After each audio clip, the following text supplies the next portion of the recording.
أعوذ بالله من الشيطان الرجيم. بسم الله الرحمن الرحيم.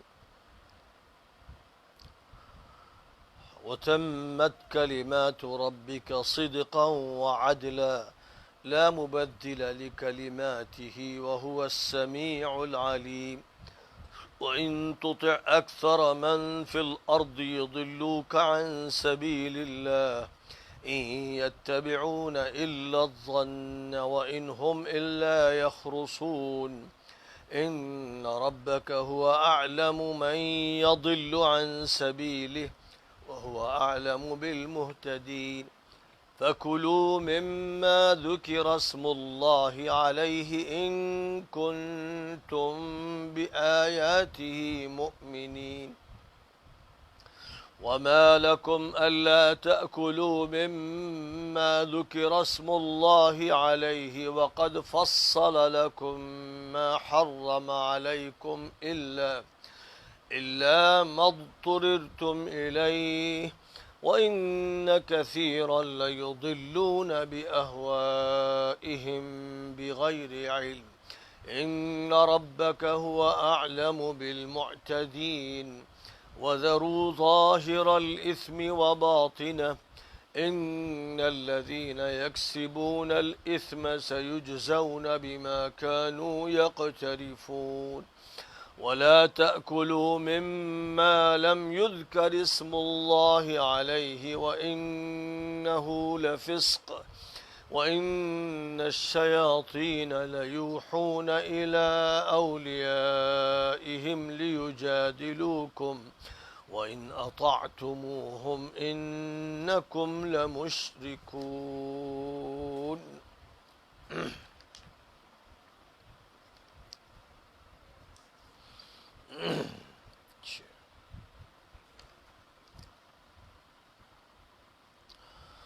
اور سچائی اور عدل و انصاف کے اعتبار سے اللہ کے فرمان جامع اور مکمل ہیں.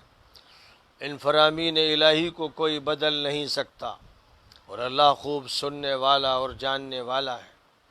اگر آپ روئے زمین پر بسنے والے اکثر لوگوں کی باتیں سننے لگیں گے تو وہ اللہ کے راستے سے آپ کو بھٹکا کر رہیں گے. یہ وہم و گمان کے پیچھے چلتے ہیں اور بے تکے اندازے لگاتے ہیں، بے بنیاد باتیں کرتے ہیں. آپ کا رب خوب اچھی طرح جانتا ہے کہ کون اس کے راستے سے بھٹک رہا ہے اور وہ ہدایت یافتہ لوگوں کو بھی اچھی طرح جانتا ہے. حلال جانوروں کی تحریم اور حرام جانوروں کی تحلیل کی ممانعت. جن جانوروں پر ذبح کرتے ہوئے اللہ کا نام لیا گیا انہیں کھاؤ اگر تم ایمان رکھتے ہو. تمہارے لیے کیا وجہ ہے کہ ان جانوروں کا گوشت نہ کھاؤ جن پر اللہ کا نام لیا گیا ہے؟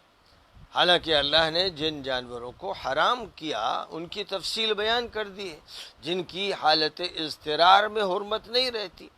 بہت سے لوگ جہالت میں محض اپنی من مانی باتوں سے دوسروں کو گمراہ کرتے ہیں. تمہارا رب ایسے لوگوں کو خوب جانتا ہے جو حد سے آگے بڑھ جاتے ہیں. حلت اور حرمت کے فیصلے اللہ کے ہاتھ میں ہیں. جاہلیت زدہ لوگ اپنی رسومات اور خرافات کو قانون بنا دیتے ہیں. گناہ اندرونی ہوں یا بیرونی، ظاہر کے ہوں یا باطن کے، سب سے بچنا چاہیے.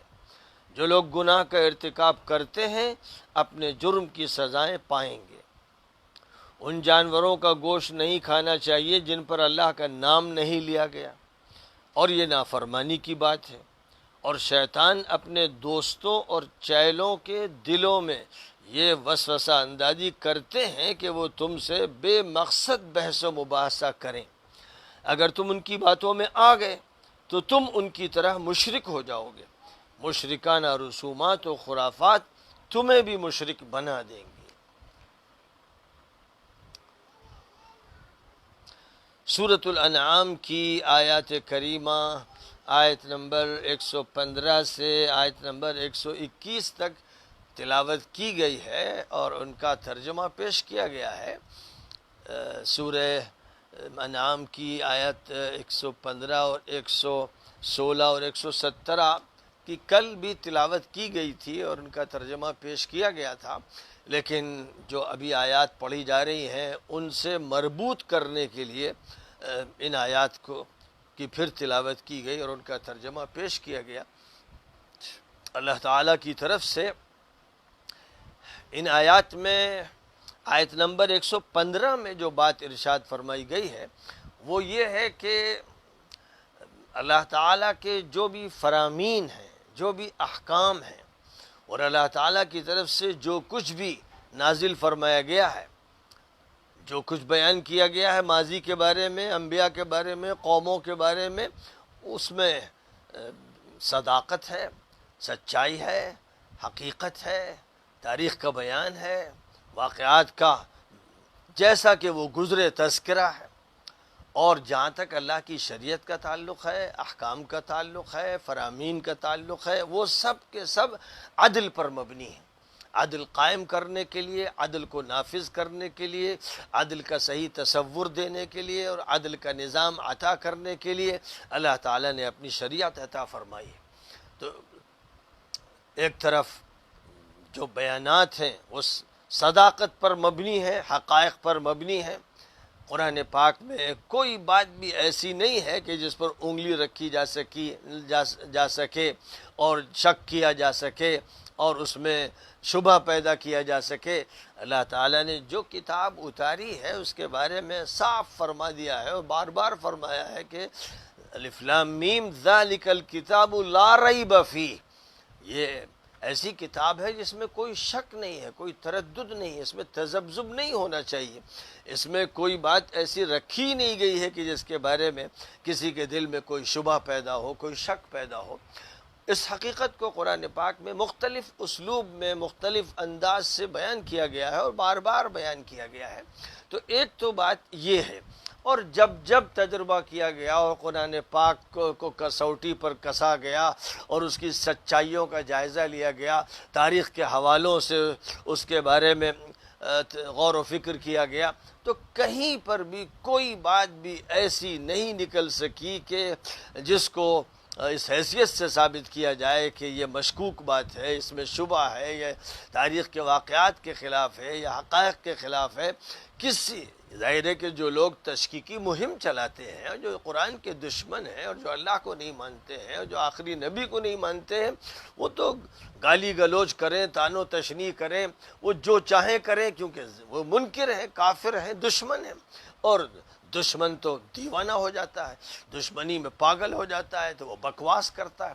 لیکن جو بھی سنجیدہ مطالعہ کرنے والے ہیں، صحیح معنی میں اسکالرز ہیں، محقق ہیں، تاریخ دان ہیں، اور بیانات قرآنی اور دنیا میں جو کچھ بھی سچائیاں ہیں ان کے درمیان وہ تقابلی مطالعہ کرنے کی صلاحیت رکھتے ہیں، کمپیریٹیو اسٹڈی کی ان کے اندر صلاحیت ہے اور اہلیت ہے، وہ جب بھی مخلصانہ طریقے پر غیر جانبدار ہو کر سنجیدہ طریقے پر مطالعہ کریں گے تو قرآن پاک کی صداقت آشکارا ہو جائے گی، ان کے دل و دماغ کو متاثر کر کے رہے گی اور وہ ایمان پر اپنے اندرونی جذبے سے مجبور ہو جائیں گے۔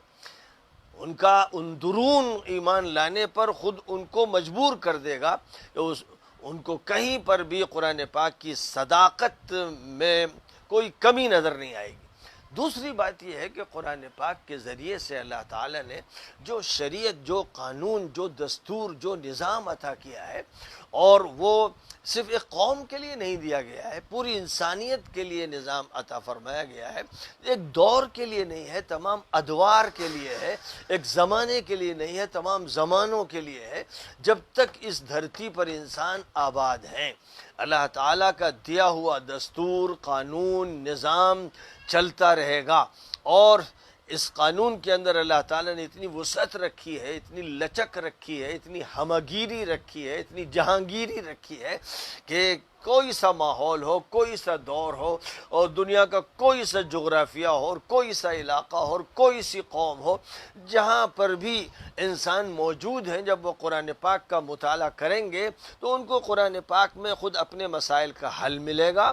وہ قرآن پاک پڑھیں گے تو ان کو ایسا لگے گا کہ قرآن پاک ان کے علاقے کے لیے نظام عطا کر رہا ہے، ان کے لیے شریعت اور قانون عطا کر رہا ہے۔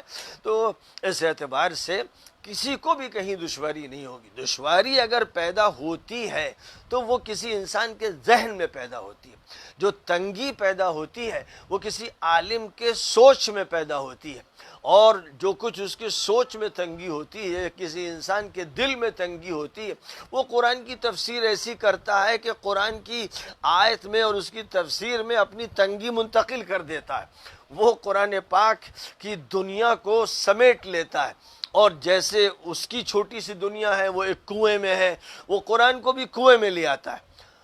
یہ جو صورتحال ہمارے ہاں ہوتی ہے کہ الگ الگ مسلک اور مسلکوں کے جھگڑے، اور الگ الگ مدرسے اور ادارے، اور پھر ان اداروں کے درمیان رکاوٹیں اور دیواریں، یہ ظاہر ہے کہ قرآن کے طرز کے بالکل خلاف ہے، قرآن کی دعوت کے خلاف ہے، قرآن کے نظام کے خلاف ہے۔ قرآن کا کام یہ ہے کہ وہ پوری انسانیت کو ایک پلیٹ فارم پر جمع کر دیتا ہے۔ قرآن کا کام یہ ہے کہ وہ دلوں سے نفرتوں عداوتوں کو دور کر دیتا ہے۔ قرآن پاک دلوں کے اندر محبت ڈالتا ہے۔ نبی اکرم صلی اللہ علیہ وسلم کو اللہ تعالیٰ نے قرآن کی دولت دی تھی، اور نبی نے قرآن کی دولت اور اپنے اخلاق سے عالم عربی کو، جزیرۃ العرب کے مختلف قبیلوں کو ایسا شیر و شکر کر دیا تھا کہ پوری تاریخ میں کبھی اس کی کوئی مثال نہیں گزری۔ یہ ظاہر ہے کہ اللہ تعالیٰ نے اپنے کلام کی جاذبیت جو اپنے نبی کو عطا فرمائی اور ان کو عظیم اخلاق سے متصف فرمایا، ان دونوں کی کار فرمائی تھی۔ اللہ نے نبی کے بارے میں فرمایا وَإِنَّكَ لَعَلَىٰ خُلُقٍ عَظِيمٍ، آپ عظیم اخلاق کے حامل۔ قرآن کے بارے میں فرمایا إِنَّ هَذَا الْقُرْآنَ يَهْدِي لِلَّتِي هِيَ أَقْوَمُ، یہ قرآن اس راستے کی رہنمائی کرتا ہے جو بہت پختہ ہے، مضبوط ہے، صحیح ہے، درست ہے۔ یہ اس قرآن کا کام ہے۔ اور کہیں اللہ تعالیٰ نے فرمایا مَا أَلَّفْتَ بَيْنَ قُلُوبِهِمْ وَلَكِنَّ اللَّهَ أَلَّفَ بَيْنَهُمْ، اے نبی آپ نے ان کے دلوں میں الفت نہیں پیدا کی، اللہ نے پیدا کی۔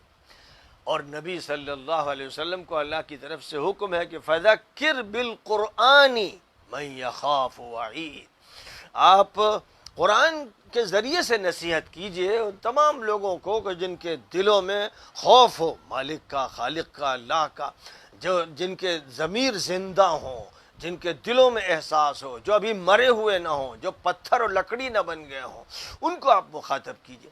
تو قرآن کو ذریعہ خطاب بنایا گیا، ذریعہ دعوت بنایا گیا، ذریعہ تبلیغ بنایا گیا۔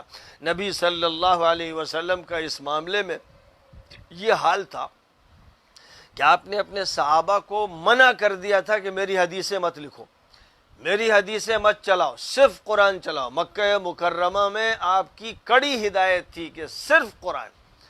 مدینہ منورہ کا بھی ابتدائی دور اسی طرح گزرا کہ فرماتے تھے بس قرآن قرآن قرآن کی تبلیغ کرو، قرآن کی تلاوت کرو، قرآن کے معنی بتاؤ۔ اور پھر جا کر تقریباً سن 8 ہجری میں حضور پاک علیہ السلام نے اس کی اجازت دینا شروع کی کہ اب میری حدیثیں بھی لکھ لو، یعنی اس اہتمام کے ساتھ کہ وہ قرآن سے گڈ مڈ نہ ہو جائے۔ قرآن کا بڑا حصہ لکھا جا چکا تھا تو حدیث کو الگ لکھا جائے۔ اور عبداللہ ابن عمرو ابن العاص رضی اللہ عنہ حضور اکرم صلی اللہ علیہ وسلم کی مجلس میں بیٹھ کر ڈائری لکھا کرتے تھے، جس پر متعدد صحابہ کو اعتراض ہوا، اور انہوں نے ان سے کہا کہ حضور کبھی دنیا کی بات کرتے ہیں، کبھی آخرت کی بات کرتے ہیں، کبھی ہم لوگوں کے درمیان آپس کی باتیں ہوتی ہیں، اور تم سب کچھ لکھتے ہو، بھائی سب کچھ شریعت تو ہے نہیں، تو یہ تو نہیں ہونا چاہیے۔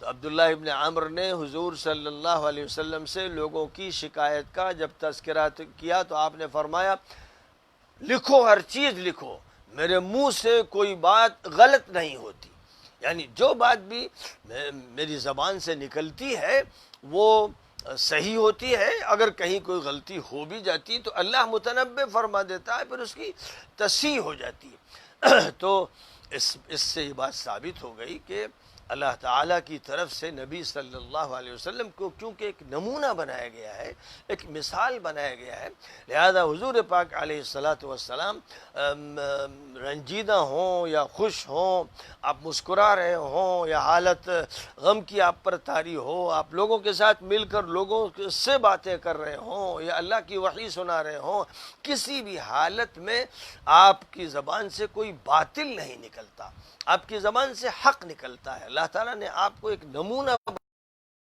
حکم دیا ہے امت کو کہ رسول اللہ کو اپنے لیے نمونہ سمجھو۔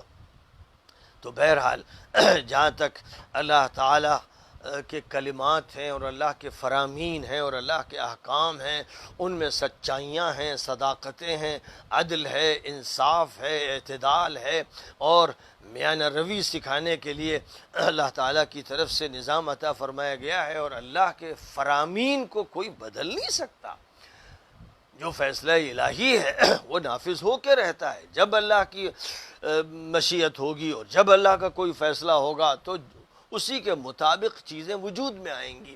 اس کا حکم تو ایسا ہے کہ بس کن فیکون، فرمائے ہو جا تو وہ چیز ہو جاتی ہے، لیکن جب وہ فیصلہ کرے اس دنیا میں، اس کا نظام یہ ہے کہ وہ بہت ڈھیل دیتا ہے، کافروں کو، فرعونوں کو، ظالموں کو لمبی ڈھیل دیتا ہے، اور فرماتا ہے وَأُمْلِي لَهُمْ إِنَّ كَيْدِي مَتِينٌ، میں ان کی رسی دراز کرتا ہوں، لیکن پھر میری جو تدبیر ہے وہ بڑی مضبوط ہوتی ہے، اور میری پکڑ پھر بڑی سخت ہوتی ہے۔ إِنَّ بَطْشَ رَبِّكَ لَشَدِيدٌ۔ اب یہ فرمایا کہ لوگوں میں عام طور پر یہ ہوتا رہا ہے، ماضی کی پوری تاریخ دیکھ لیجئے، یہ ہوتا رہا ہے کہ اکثریت نبی کی دعوت کے خلاف کھڑی ہو جاتی رہی، اکثریت نے حق بات کو قبول نہیں کیا ہے، اکثریت شیطان کے راستے پہ چل پڑتی ہے، اور اس اکثریت کا پھر انجام خراب ہوتا ہے۔ حضرت نوح علیہ السلام کی قوم کی اکثریت، اور حضرت ہود کی قوم کی اکثریت، اور حضرت صالح قوم کی اکثریت، اور حضرت لوط کی قوم کی اکثریت، اور حضرت ابراہیم کی قوم کی اکثریت، اور حضرت شعیب کی قوم کی اکثریت، ہر دور میں اکثریت انبیاء کی مخالفت کرتی رہی، اور اکثریت پر اللہ کا عذاب آیا، اقلیت محفوظ رہی۔ تھوڑے لوگ تھے جو حضرت نوح کی کشتی میں طوفان سے بچے، تھوڑے لوگ تھے جو حضرت ہود کے ساتھ بستی سے نکل گئے اور محفوظ رہے، تھوڑے لوگ تھے جو حضرت صالح کے ساتھ بستی چھوڑ کر الگ ہو گئے اور اللہ نے ان کو بچایا، تھوڑے لوگ تھے جو حضرت شعیب کے ساتھ بچے، تھوڑے لوگ تھے جو حضرت لوط کے ساتھ بچے۔ یہی تاریخ چلتی رہی۔ آخری نبی حضرت محمد صلی اللہ علیہ وسلم سے جب یہ بات کہی جا رہی تو ظاہر ہے کہ اس وقت کہی جا رہی ہے جب آپ مکہ مکرمہ میں تھے، جب مسلمانوں کی چھوٹی سی اقلیت تھی، پورے ملک میں کافر تھے، مشرک تھے، ملحد تھے، فاسق و فاجر تھے، ظالم تھے، پورا ملک اور اس کی اکثریت نبی کے خلاف تھی۔ سورۃ الانعام مکی سورہ ہے، تو اس وقت کی یہ بات ارشاد فرمائی جا رہی، پھر دھیرے دھیرے دھیرے دھیرے صورتحال مدینہ منورہ میں آ کر بدلنا شروع ہوئی، اور بدلتے بدلتے سن 9 ہجری تک جب آپ پہنچے ہیں تو پھر یہ ہوا کہ جزیرۃ العرب کے تمام لوگ اسلام میں داخل ہو گئے، خوشی سے یا ناخوشی کے ساتھ۔ اور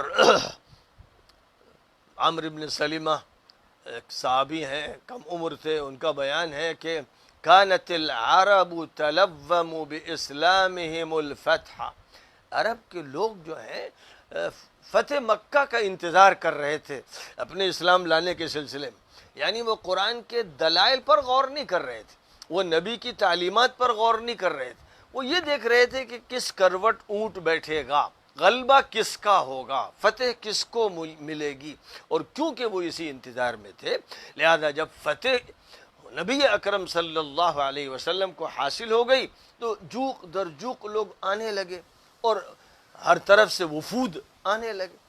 لیکن یہ بھی واقعہ ہے تاریخ کی ایک تلخ حقیقت ہے کہ نبی صلی اللہ علیہ وسلم کا ادھر انتقال ہوا اور ادھر ارتداد کی لہر چل پڑی۔ مورخین کا یہ بیان ہے کہ حجاز کو، خاص طور پر حرمین کا تذکرہ ہے، اس کو چھوڑ کر ہر طرف ارتداد کی آگ لگ گئی، اور ایک وہ گروہ تھا کہ جو یہ کہتا تھا کہ ابو بکر کو ہم زکوٰۃ نہیں دیں گے، محمد صلی اللہ علیہ وسلم کو دیتے تھے۔ تو خیرحال بغاوت اور ارتداد، اس کا ایک ایسا طوفان آیا جس طوفان کو روکنے کے لیے تبلیغی محنت کامیاب نہیں ہوئی، دعوتی کوشش کامیاب نہیں ہوئی، افہام و تفہیم کی کوئی کوشش کامیاب نہیں ہوئی، اس کے لیے تلوار نکالنی پڑی، اور پھر ویسے ہی مقابلہ شروع ہو گیا جیسا مقابلہ بدر میں ہوا تھا، احد میں ہوا تھا، یعنی پھر وہ صورتحال پلٹ آئی، جاہلیت پھر واپس آ گئی، اور نہایت ہی گھمسان کی جنگیں ہوئیں۔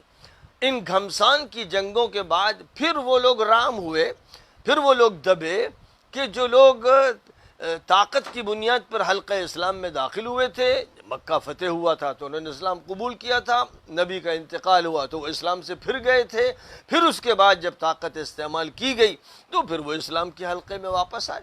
تو اب بہرحال یہ جو بڑی تعداد تھی، اس بڑی تعداد کی یہ صورتحال تھی، اور نبی کو اللہ تعالیٰ کی طرف سے خطاب کیا گیا کہ آپ ان کی اکثریت کی بات مت مانیے، یہ مت دیکھیے کہ اکثر کیا کہہ رہے ہیں، اگرچہ یہ مکی دور میں کہا جا رہا ہے، اور مدنی دور میں نبی صلی اللہ علیہ وسلم کو اس بات سے بار بار مطلع کیا گیا کہ ایک طرف یہودی ہیں اور ایک طرف منافقین ہیں، ان سب سے چوکنا رہیے اور ان کے معاملے میں اپنا رویہ ذرا سخت اور مضبوط رکھیے، کہیں ایسا نہ ہو کہ یہ ہماری صفوں میں داخل ہو کر مؤثر ہو جائیں۔ اور یہ فرمایا گیا کہ بھائی یہ تو وہم و گمان کے شکار ہیں، ان کے پاس کتاب و سنت کی تعلیمات نہیں ہیں، نہ ان کے پاس وہ دماغ ہے کہ غور کر سکیں، باتوں کو سمجھ سکیں۔ اکثر جو بدو تھے ان کا تو یہی حال تھا۔ سورۃ الحجرات میں فرمایا گیا قالت الاعراب آمنا، جو بیچارے دیہاتوں کے آتے تھے حضور پاک علیہ السلام کے پاس، لوگ جن کا کام جانوروں کو چرانا تھا اور کھیتی باڑی کرنا تھا، بدو قسم کے تھے، وہ آ کر کہتے کہ ہم بھی مومن ہیں۔ تو نبی سے اللہ کی طرف سے یہ فرمایا گیا کہ ان سے کہہ دیجئے کہ تم نے تو ڈگیں ڈالی ہیں، ایمان تمہارے دل میں کہاں ہے؟ یعنی تم مسلم ہو گئے ہو، ظاہری اعتبار سے تم نے اس دین کو قبول کر لیا ہے، سر جھکا دیا ہے، لیکن تمہارے دلوں میں ایمان داخل نہیں کیا گیا۔ اور کہیں ایسے ہی لوگوں کے بارے میں فرمایا گیا الاعراب اشد کفرا و نفاقا، یہ جو بدو ہیں یہ کفر میں اور نفاق میں بہت سخت ہیں، یعنی کیونکہ عربوں کے جو اجٹ قسم کے لوگ تھے، جن کو نہ تہذیب حاصل تھی اور نہ علم نبوی انہیں حاصل ہوا تھا، اور وہ نئے نئے مسلمان ہوئے تھے، ان کی یہ صورتحال تھی۔ تو بہرحال نبی صلی اللہ علیہ وسلم سے جو بات قرآن پاک میں فرمائی گئی بار بار کہ آپ کو تو آپ کے مالک، آپ کے خالق اللہ کی وحی کا انتظار کرنا ہے، جو اللہ فرمائے وہ کرنا ہے، اور یہ کہہ دیجئے سب سے ان اتبع الا ما یوحی الی، بھئی جو بھی اللہ کی طرف سے آئے گا میں اس کی پیروی کروں گا، میں یہ نہیں دیکھوں گا کہ تم کیا چاہتے ہو اور تمہاری اکثریت کیا چاہتی ہے، یہ اسلام نے نہیں سکھایا ہے۔ فرمایا کہ ان لوگوں کا حال یہ ہے، اکثر کا حال یہ ہے کہ وہم و گمان میں پڑے رہتے ہیں، تکے بازی کرتے ہیں، اپنی رائے چلاتے ہیں، اپنے فکر کو پیش کرتے ہیں۔ اللہ کو تو معلوم ہی ہے کہ کون ہدایت یافتہ ہے، کون گمراہ ہے، آپ کا کام یہ ہے کہ آپ تبلیغ کرتے رہیے، دعوت دیتے رہیے۔ اب وہاں سے ذرا رخ بدل کر اس موضوع کی طرف آ رہے ہیں جو الانعام کا موضوع ہے، یعنی اس سورہ کا نام ہے سورۃ الانعام، چوپاؤں کی سورہ، یعنی اس سورہ میں ان چوپاؤں کا تذکرہ کیا جا رہا ہے، ان جانوروں کا تذکرہ کیا جا رہا ہے جن کو کبھی جاہلیت کے دور میں ذبح کرتے تھے اور کھاتے تھے، اور کبھی مردہ شکل میں کھا لیتے تھے، کبھی جھٹکے دیے ہوئے جانور کو استعمال کرتے تھے، اور ذبیحہ جو ہوتا تھا اس پر کچھ لوگ ہوتے تھے جو اللہ کا نام لے لیتے تھے یا اپنے بتوں کا نام لیتے تھے، دیوتاؤں کا نام، دیویوں کا نام، یا کسی کا نام نہ لیتے، بس حسب ضرورت جانور کاٹتے، ذبح کرتے اور کھا لیتے۔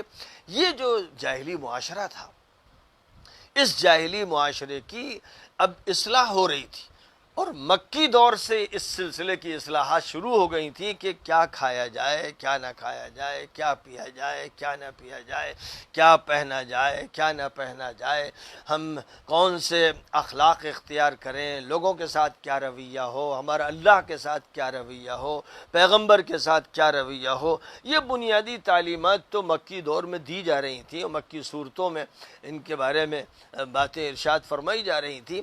یہاں یہ کہا گیا کہ جب اللہ کا نام کسی جانور پر ذبح کرتے وقت لیا جائے تو وہ حلال طیب ہوا، اس کو کھاؤ۔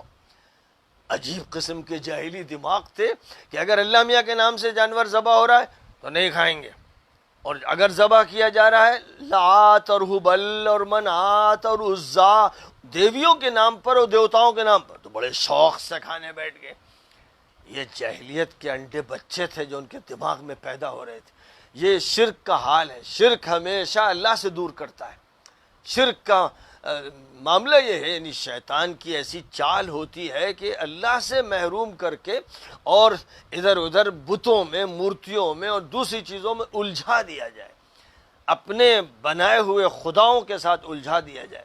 تو فرمایا فَكُلُوا مِمَّا ذُكِرَ اسْمُ اللَّهِ عَلَيْهِ إِن كُنتُم بِآيَاتِهِ مُؤْمِنِينَ۔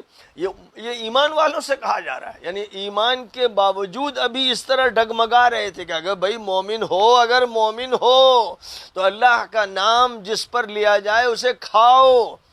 جس کا مطلب یہ ہوا کہ ان میں بھی ابھی تردد تھا، جاہلیت کے اثرات تھے، جاہلیت کے اثرات سے پوری طرح آزاد نہیں ہوئے تھے۔ فرمایا ما لکم الا تاکلوا مما ذکر اسم اللہ علیہ، کیا ہو گیا تم کو؟ ارے تمہاری عقلیں کہاں گئیں؟ ابھی تک دین نہیں سمجھے؟ اللہ کا نام جس جانور پر لیا جائے، جب اس کو ذبح کیا جائے تو اس کو کیوں نہیں کھاتے ہو؟ یہ تم نے کیا میخ نکال رکھا ہے؟ اللہ میاں نے تو بتا دیا کہ حرام کیا ہے، حلال کیا ہے، متعدد آیات اس سلسلے میں نازل فرما دی، اور اضطرار کی اگر حالت ہو، مجبوری کی ایسی حالت ہو جس میں جان کا خطرہ ہو، بہت سخت بیماری کا خطرہ ہو، تو اس کے سلسلے میں اللہ کی طرف سے استثناءات کا بھی ذکر کر دیا گیا کہ کس حالت میں انسان اپنی مجبوری میں کسی حرام کا بقدر ضرورت استعمال کر سکتا ہے۔ لیکن صورتحال یہ ہے کہ اکثریت کا دماغ ابھی بھی ٹھیک نہیں، اکثریت بگڑی رہتی ہے۔ وَإِنَّ كَثِيرًا لَيُضِلُّونَ بِأَهْوَائِهِمْ بِغَيْرِ عِلْمٍ۔ اکثر کا حال یہ ہے کہ صحیح علم ہوتا نہیں، اپنی خواہشات کی بنیاد پر گمراہ کرتے ہیں لوگوں کو۔ علم کا جہاں تک تعلق ہے، اسلام میں جب علم کا لفظ بولا جاتا ہے خوب یاد رکھا جائے، اس سے اصلاً علم وحی مراد ہوتا ہے۔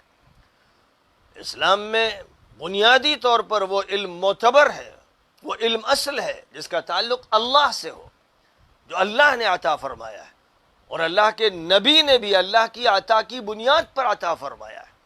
نبی پاک علیہ السلام نے بھی اپنے صحابہ سے یہ فرما دیا تھا کہ میں اللہ کی طرف سے جو بات کہوں اس کو تو تمہیں مضبوطی سے تھام لینا ہے، اور اگر اپنی رائے صرف پیش کروں کہ تمہیں اختیار ہے تو تمہیں اختیار ہے کہ اس پر عمل کرو یا نہ کرو۔ مدینہ منورہ میں جب آپ تشریف لائے اور آپ نے دیکھا کہ لوگ کھجور کے درختوں پر چڑھتے ہیں اور ان کے زیرہ دانوں کو بعض درختوں پر منتقل کرتے ہیں، تو آپ کو عجیب سا لگا، یہ آپ نے مکے میں تو دیکھا نہیں تھا۔ تو آپ نے کہا یہ کیا کرتے ہو بھائی، جو پھل آنے ہیں سو آئیں گے، اس تمہاری حرکت سے کچھ اور تو فرق پڑنے والا نہیں۔ یعنی یہ کہ جو ہوتا ہے اللہ کی مشیت سے ہوتا ہے، اس بنیاد پر آپ نے یہ بات کہہ دی۔ تو صحابہ نے آپ کی بات مان کر یہ عمل چھوڑ دیا، جو عمل تلقیح کا وہ کرتے تھے وہ چھوڑ دیا۔ اس سال کی پیداوار بہت خراب ہوئی، بہت کم پیداوار آئی، تو انہوں نے حضور پاک علیہ السلام سے آ کر عرض کیا کہ حضور آپ نے فرمایا تھا کہ تم لوگ یہ کیوں کرتے ہو، ہم لوگوں نے چھوڑ دیا تو نقصان ہو گیا۔ تو اس وقت آپ کے الفاظ صحیح حدیثوں میں موجود ہیں کہ فرمایا انما انا بشر اخطئ واصیب، میں تو انسان ہوں اور انسان ہونے کے ناطے مجھ سے بھی غلطی ہوتی ہے۔ صحیح بات بھی میں کہتا ہوں. اور پھر اس کے بعد یہ فرمایا انتم اعلم بامور دنیاکم، تمہاری دنیا کے جو یہ معاملات ہیں ان سے تم زیادہ واقف ہو. یعنی کاشتکاری سے تم لوگ زیادہ واقف ہو اور تلقی کے اس عمل سے تم لوگ زیادہ واقف ہو. میری بعثت ان کے لیے تو ہوئی نہیں ہے. میری بعثت نباتات کے لیے اور جمادات کے لیے اور حیوانات کے لیے نہیں ہوئی. میری بعثت تو ہدایت کے لیے ہوئی. لہذا جب میں تم سے کوئی ایسی بات کہوں جس کا تعلق شریعت اور قانون سے ہے، تب تو اس کو تم مضبوطی سے تھامو. لیکن تمہاری دنیا کے جو مسائل ہیں اور جو ایسی چیزیں ہیں جن کے بارے میں اللہ کی طرف سے کوئی حکم نہیں دیا گیا ہے، وہاں تم آزاد ہو اور تم اپنی رائے کی بنیاد پر فیصلہ کر سکتے ہو. اسی طرح باورچی خانے میں کیا رکھا ہو اور کیا پکے اور آج کیا چیز تیار ہو، ترکاری کیسے پکے اور گوشت کیسے تیار کیا جائے، اور کپڑے سے کس کس طرح کے جبے اور کرتے بنائے جائیں اور کیسی شیروانیاں بنائی جائیں، میں اس کے لیے نہیں آیا ہوں. اس میں تمہیں اختیار ہے کہ جو سطر کے حدود ہیں ان کا لحاظ رکھتے ہوئے جو تمہیں اچھے کپڑے لگے اور وہ شریعت کے خلاف نہ ہو ان کو استعمال کرو. ان میں اسلام مداخلت نہیں کرتا. تمہارے کھانے میں، پینے میں اور کپڑے میں، لتے میں، مکان میں، دکان میں، جہاں صریح شریعت کی خلاف ورزی نہیں ہو رہی وہاں تمہیں آزادی. یہ بات آپ نے ارشاد فرمائی. تو اب یہ جو بات فرمائی جا رہی ہے وَإِنَّ كَثِيرًا لَيُضِلُّونَ بِأَهْوَائِهِمْ بِغَيْرِ علم، صحیح علم ہوتا نہیں اور گمراہ کرتے صرف اپنی خواہشات کی بنیاد پر یا روایات کی بنیاد پر یا رسومات کی بنیاد پر یا نئے فلسفے کی بنیاد پر یا جدت ترازی کی بنیاد پر، کسی ایسی بنیاد پر بات کرتے ہیں. اور بات جو صاحب علم ہوتا ہے وہ قرآن کی بنیاد پر کرتا ہے، حدیث کی بنیاد پر کرتا ہے، کیونکہ یہی دو بنیادیں ہیں اسلام میں. اسلام میں ان دونوں کے علاوہ کوئی بنیاد نہیں ہے، اور انہی دونوں سے حکم اخذ کیا گیا ہے اجماع اور قیاس کا. تو اجماع بھی قرآن کے تابع ہے، حدیث کے تابع ہے. اور اجماع کا مطلب یہ کہ پوری امت کے علماء اتفاق کریں. اگر دو علماء بھی الگ ہیں تو اجماع نہیں، پھر وہ اجماع نہیں مانا جاتا. تمام علماء 100% کسی بات پر اتفاق کریں تو پھر اس کو ماننا ہے. لیکن اگر علماء میں اختلاف ہو، پہلے صحابہ میں اختلاف ہو، تابعین میں اختلاف ہو، تو ہرگز ان کا اختلاف حجت نہیں. اس وقت پھر یہ دیکھا جائے گا کہ کون حق پر ہے، کون حق پر نہیں، کون قرآن کی بات کر رہا ہے، کون نہیں کر رہا، کون نبی کی تعلیمات کی بات کر رہا ہے، کون اس کے خلاف کر رہا ہے. قرآن اور حدیث حکم ہو جائیں گے. یہ بات اتنی وضاحت سے بار بار فرمائی گئی ہے، قرآن میں فرمائی گئی ہے، حدیث میں فرمائی گئی ہے کہ اس سے ہٹ کر جب ادھر ادھر لوگ جاتے ہیں تو گمراہ ہو کے رہتے ہیں. اور اللہ کو معلوم ہے کہ کون ہے جو زیادتی کر رہا ہے. پھر ایک بہت اہم بات ارشاد فرمائی گئی کہ وَذَرُوا ظَاهِرَ الْإِثْمِ وَبَاطِنَهُ، ظاہری گناہ بھی چھوڑو، باطنی بھی چھوڑو. بہت سے لوگ ہیں کہ جو بڑے نیک اور صالح لگتے ہیں، یعنی ماشاءاللہ شرعی داڑھی بھی ہے، سنت کے مطابق ٹوپی یا امامہ بھی ہے، اور کوشش کرتے ہیں کہ سنت کے مطابق پوشاک بھی ہو، فرائض کا بھی اہتمام کرتے ہیں، سنت بھی پڑھتے ہیں، نفلیں بھی پڑھتے ہیں، تسبیحات بھی پڑھتے ہیں، ذکر اذکار بھی کرتے ہیں. یہ سب وہ کرتے ہیں، یعنی ان کا ظاہری اعتبار سے دین مسلم نظر آتا ہے. لیکن اگر دلوں کو دیکھیے تو ان کے اندر تنگ نظری ہے، ضد ہے، عناد ہے، کینہ ہے، عداوت ہے، نفرت ہے، اور اندرون کی بیماریاں ہیں، روحانی بیماریاں ہیں. اور یہ روحانی بیماریاں جسمانی اور ظاہری بیماریوں سے زیادہ سخت ہیں، کیونکہ نبی اکرم صلی اللہ علیہ وسلم نے فرمایا کہ ان اللہ تبارک و تعالی لا ينظر الى صورکم ولا الى اجسادکم ولكن ينظر الى قلوبکم واعمالکم. اللہ تعالیٰ تمہارے صرف ظاہر کو نہیں دیکھتا، تمہارے جسم کو نہیں دیکھتا، تمہاری شکلوں کو نہیں دیکھتا کہ کیسی تم نے بنا رکھی، بلکہ یہ دیکھتا ہے کہ تمہارے دل میں کیا ہے، تمہارا دل صاف ستھرا ہے کہ نہیں. اگر دل صاف ستھرا نہیں ہے تو جسم کتنا ہی صاف ستھرا بناؤ اللہ کی بارگاہ میں قبول نہیں ہوتا ہے. یہاں تک کہ قربانی کا عمل جو بہت اہم عمل ہے اور بڑی مقبولیت والا عمل ہے، اس کے بارے میں بھی فرمایا لن ينال الله لحومها ولا دماؤها ولكن يناله التقوى منكم. تمہاری قربانی کے جانوروں کا نہ گوشت اللہ میاں کے یہاں جاتا ہے نہ خون جاتا ہے. یہ جو جانوروں کے دھڑ ہیں یہ اصل نہیں ہے. تمہارے دل میں تقویٰ ہے کہ نہیں؟ تمہارے دل کا تقویٰ ہے جس کی پہنچ ہوتی ہے. تو یہ بات بہرحال قرآن پاک میں بہت مرتبہ ارشاد فرمائی گئی ہے. سب سے زیادہ تاکید اس پر ہے، احادیث میں بھی ہے. اس لیے صرف ظاہر داریوں سے کام نہیں چلتا. دل صاف ہونا چاہیے، دماغ پاک ہونا چاہیے، روح پاک ہونی چاہیے، اور تعلق مع اللہ صحیح معنی میں ہونا چاہیے. تعلق مع اللہ ظاہر میں نہیں ہوتا ہے، باطن میں ہوتا ہے. جب تعلق مع اللہ باطن میں ہوتا ہے تو اس کا اثر ظاہر میں ہوتا ہے. اس لیے ایک تو ظاہر و باطن میں تضاد نہیں ہونا چاہیے. باطن اگر صاف ستھرا ہے تو ظاہر اس کے مطابق صاف ستھرا ہوگا. یہ عام طور پر ہوتا ہے. لیکن بہت سے لوگ ایسے ہوتے ہیں جو ظاہر کو صاف ستھرا رکھتے ہیں، باطن گندا ہوتا ہے، نیت اچھی نہیں ہوتی ہے، اندر نفاق ہوتا ہے. اور اللہ تعالیٰ کو اس سے سب سے زیادہ نفرت. یا ایھا الذین آمنوا، جو فرمایا یسبح للہ ما فی السماوات وما فی الارض وهو العزیز الحکیم. یا ایھا الذین آمنوا لم تقولون ما لا تفعلون کبر مقتا عند اللہ ان تقولوا ما لا تفعلون. وہ بات کیوں کہتے ہو جو تمہارے دل میں نہیں؟ زبان پر کچھ، دل میں کچھ ہوتا ہے. دوغلا پن ہوتا ہے. دو چہرے ہوتے ہیں، ایک چہرہ ایمان والوں کے ساتھ، ایک چہرہ منافقوں کے ساتھ. یہ کردار، دوغلا کردار اللہ کو بہت ناپسند ہے. انسان کو مخلص ہونا چاہیے اور اپنے باطن کی اصلاح کی پہلے فکر کرنا چاہیے. باطن کی اصلاح ہوگی تبھی ظاہر کی اصلاح قبول ہوگی. کسی کے اندر نیت صحیح نہ ہو اور نماز کے لیے آ جائے اور ظاہری اعتبار سے بڑا نیک و متقی لگ رہا ہو تو اس کی نماز اللہ کی طرف سے رد ہو جائے گی. مفتی کہے گا ہاں نماز صحیح ہو گئی، قیام صحیح تھا، رکوع صحیح تھا، سجدہ صحیح تھا، نماز صحیح ہو گئی.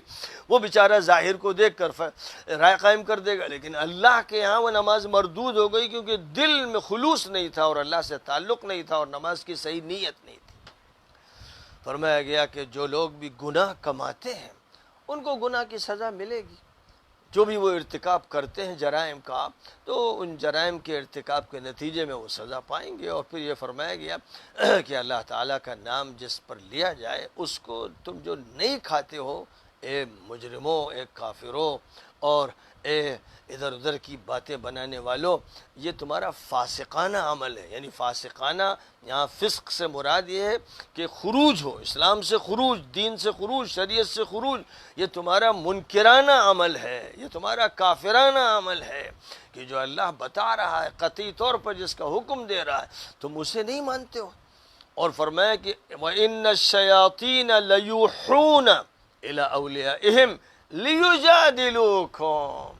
جو بیکار بحثیں کرتے ہیں، کٹ حجتی کرتے ہیں، قرآن و حدیث کے مقابلے میں ادھر ادھر کی چیزیں لاتے ہیں، وہ شیطان کی وحی قبول کرتے ہیں. اور اللہ نے فرمایا کہ شیطان ان کو میسج دیتا ہے، وسوسہ اندازی کرتا ہے، ان کو الٹی سیدھی باتیں پڑھاتا ہے، ان کو گالی دینا سکھاتا ہے، طعن و تشنیع کی عادت ان میں ڈالتا ہے. اور یہ سب شیطان کے شاگرد ہوتے ہیں، اولیاء الشیطان، شیطان کے چیلے، شیطان سے دوستی کرنے والے. شیطان ان کو پٹی پڑھاتا ہے لیجادلوکم، تاکہ تم سے بحث کریں. اس لیے ان کو تیار کرتا ہے. ظاہر ہے کہ ایسی شکل میں قرآن یہ بولتا ہے کہ وہ اولیاء الشیطان ہے. اور اولیاء الشیطان کے ساتھ اہل ایمان کو کیا کرنا چاہیے؟ فرمایا قاتلوا اولیاء الشیطان ان کید الشیطان کان ضعیفا. شیطان کے جو اولیاء ہیں ان سے جنگ کرو، اور یاد رکھو کہ شیطان کا قید اور مکر و فریب کمزور ہے. اور پھر یہ فرمایا کہ وَإِنْ أَطَعْتُمُوهُمْ، اگر ان کی بات مانو گے، إِنَّكُمْ لَمُشْرِكُونَ، تو تم مشرک ہو جاؤ. اس لیے شیطان کے چکر میں مت پھنسو.